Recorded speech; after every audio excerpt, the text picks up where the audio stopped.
Hi class, we're gonna move into part F. And remember that, well, in this case, they're asking for the residual. Let me go to the formula. The residual formula, it's going to be the actual observed y minus the predicted y value. So let's go to the data set. And for 545, the observed is going to be this one, 18.982. So the observed y,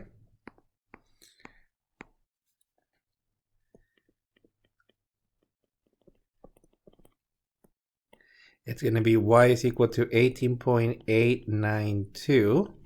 Let me double check that value.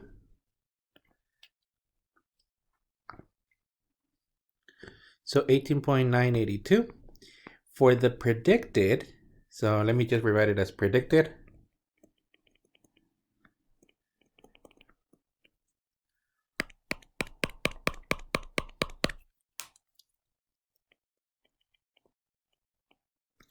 We're going to be evaluating into y hat, the 545. So our y hat ended up being negative 0.0764x plus the 67.3687.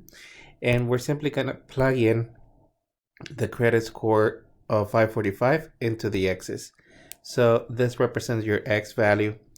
And let me actually plug it in. So your y hat, it's equal to negative 0.0764 times 545 plus 67.3687. Please plug it in and then tell me what you get. So I'm getting that this is 19.7307. That's our predicted value. So our residual is equal to observe y minus technically predicted y. So in this case, it'll be the 18.892 minus the 19.7307, which is going to give us a value of, so 18.892 minus the 19, I'm getting negative 0.8387. That happens to be the residual for 545. That's actually it for this problem. Let's move into the prediction score of an interest rate. Now remember that your y is your percentage. So in this case, for this problem, y is equal to 10. So our y hat was approximately negative 0.0764x plus the 67.3687, and we're replacing the y with 10.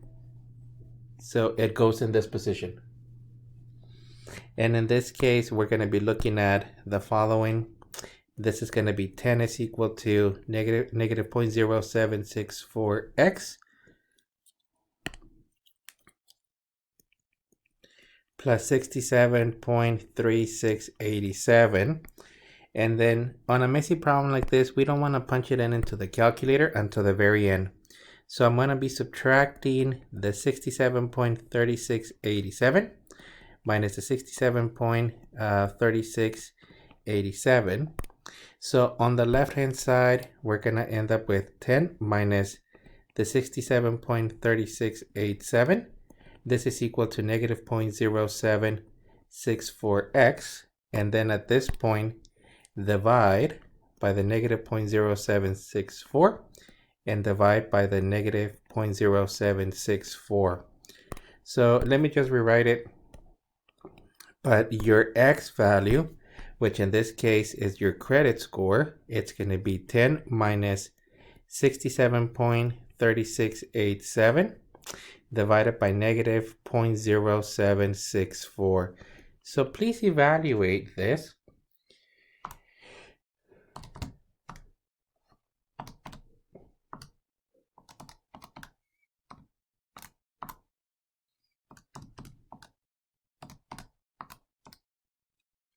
And I'm getting that this is approximately 750.8992.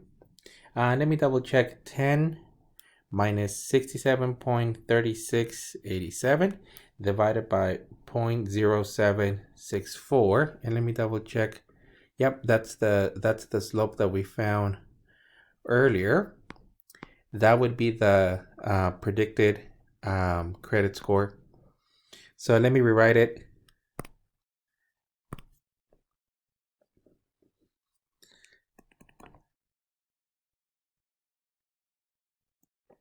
So an interest rate of 10% will have a predicted credit score of approximately 750.8992. And then some of these, they want them as coordinate points. I'm just going to rewrite them as coordinate points. So this is 750.8992 and then 10. This is in case that they would want us to graph them, but that would be pretty much it for this one.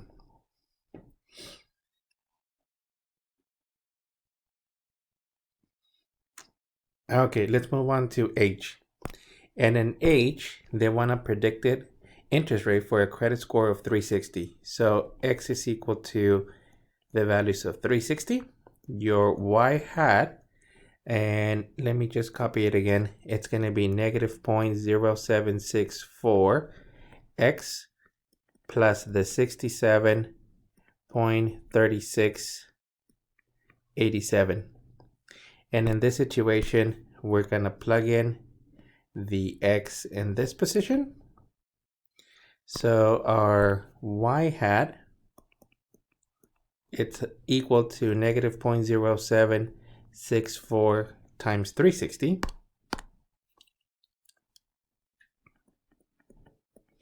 plus the 67.3687.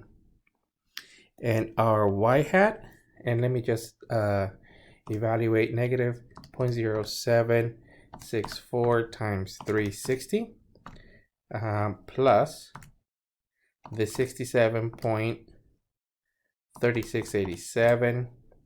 I'm getting that this is 39.8647. So the predicted interest rate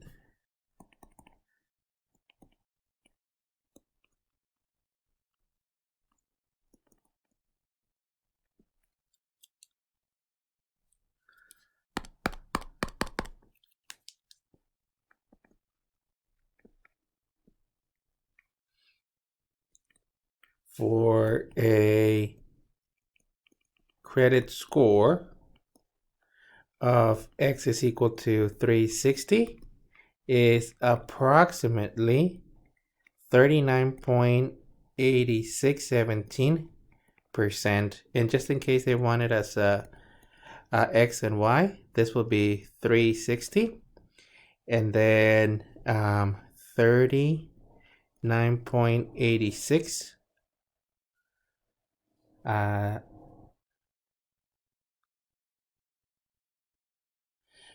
Hold on, I'm getting 39.86. This is a 47.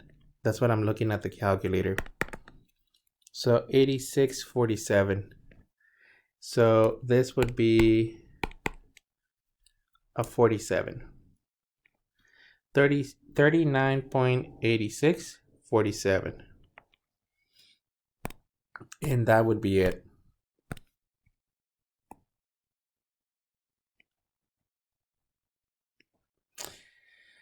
Let me double check the numbers. At 360, 67.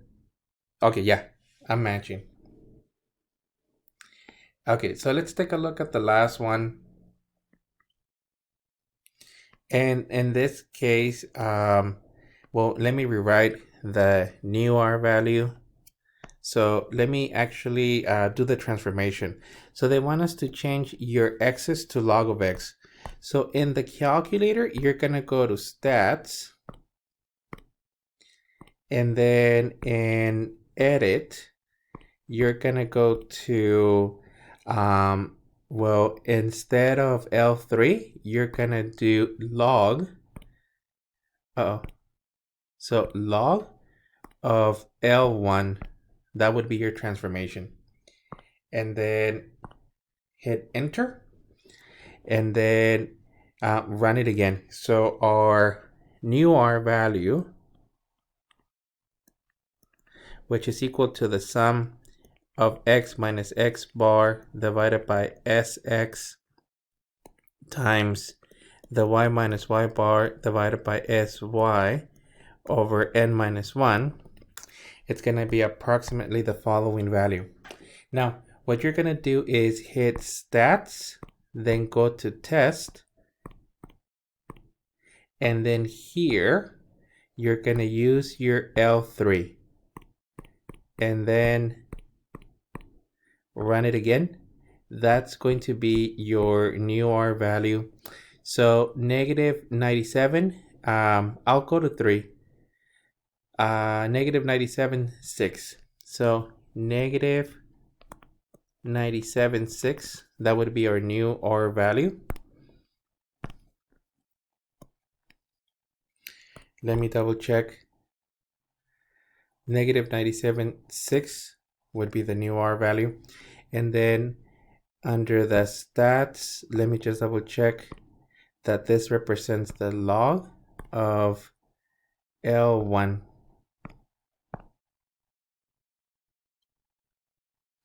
And then let me run it again because I lost track of what that was.